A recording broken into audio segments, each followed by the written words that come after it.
안녕하십니까, 조재팔입니다. 오늘은 건물은 매각에서 제외되고 토지만 경매에 나온 물건을 어떻게 처리하는가에 대해서 간략하게 설명드리겠습니다. 영상을 보시기 전에 구독과 좋아요 부탁합니다. 진주 3개 2014 타경 3695번입니다. 토지만 경매에 나왔습니다. 토지 대지 690평방미터. 이 토지 지상에는 이런 건물이 있습니다. 건물의 상태가 굉장히 양호하죠. 이 물건을 2,718만원에 낙찰 받게 됩니다. 첫 매각 금액은 1,242만원인데 218.84% 2,718만원에 낙찰 받게 됩니다. 토지를 낙찰 받았으니 건물은 어떻게 되는가? 법정 지상권이 성립하면 건물은 철거하지 못하고 성립하지 않으면 건물은 철거가 가능합니다.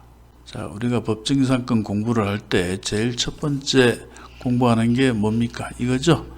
토지의 소유자와 건물의 소유자가 다른 상태에서 토지의 소유권이 바뀌면 법정 지상권은 성립하지 않습니다. 법정 지상권이란 토지의 소유자와 건물의 소유자 같은 상태에서 토지의 소유자가 바뀌었을 때 인정되는 권리죠. 이 물건을 살펴봅시다. 토지의 소유자는 하땡땡씨 54년생입니다. 그리고 건물의 소유자는 같은 하땡땡씨 81년생입니다. 아마도 토지의 소유자는 부친이 되고 건물의 소유자는 아들로 보입니다. 이럴 경우 법정 지상권이 성립하지 않습니다. 낙찰을 받고 건물주와 대화를 하기 위하여 진주에서 만나기로 약속을 했습니다. 약속을 하고 진주에 내려갔는데 연락이 되지 않습니다. 약을 올리는 거죠.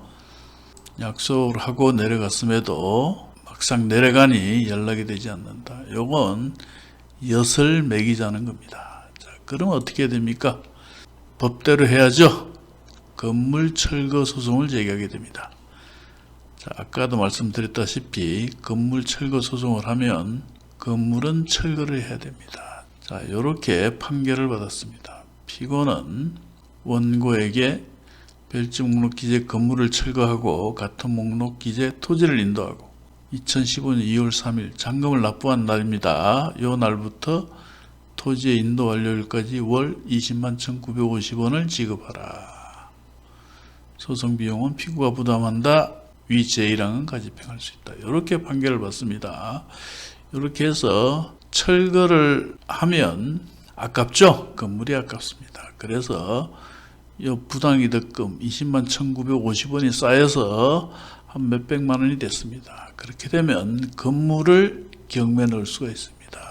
그렇게 해서 건물만 경매를 넣게 됩니다. 이렇게 되어 있죠. 건물만 경매를 넣게 됩니다. 여기도 내용도 있죠. 건물에 대해서는 가처분을 해놓고 가처분권자죠. 가처분자 겸 신청 채권자입니다. 요 219,500원은 밀린 지료, 즉 차임 상당의 부당이득금입니다.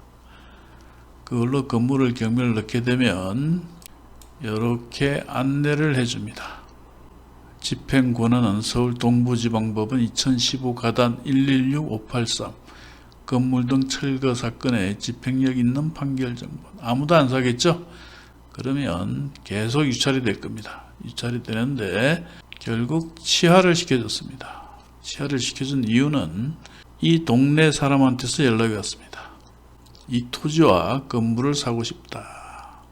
이 건물만 사려고 했으나 토지가 없는 건물은 사서 뭐하느냐. 그냥 건물이 날아가는 게 안타까워서 매입을 하겠다. 그렇게 되었습니다. 그래서 사정을 들어보니 마음 씀씀이가 참 곱습니다. 친구를 위해서 토지와 건물을 매입하겠다. 아름답죠? 그래서 그 아름다운 마음씨에 감동을 하게 됩니다. 그러면 우리가 낙찰받은 요 2,700만원 등기까지 대략 비용 합쳐서 한 3천만 원 들었습니다. 3천만 원에 넘겨주겠다. 그리고 비용이 좀 들었으니 차비하고 술값은 좀 따로 달라. 이렇게 해서 종결이 되게 됩니다. 물론 건물까지 낙찰받아서 토지와 건물을 이렇게 세팅을 하게 되면 수익은 많이 나겠죠. 그러나 서로 윈윈하는 게 좋죠. 건물주도 크게 손해 안 보고, 그리고 토지 소유자도 손해 안 보는 선에서 적당히 해결하는 것이 좋다. 너무 욕심내면 배가 터져 죽습니다. 항상 적당히 해주는 게 좋습니다.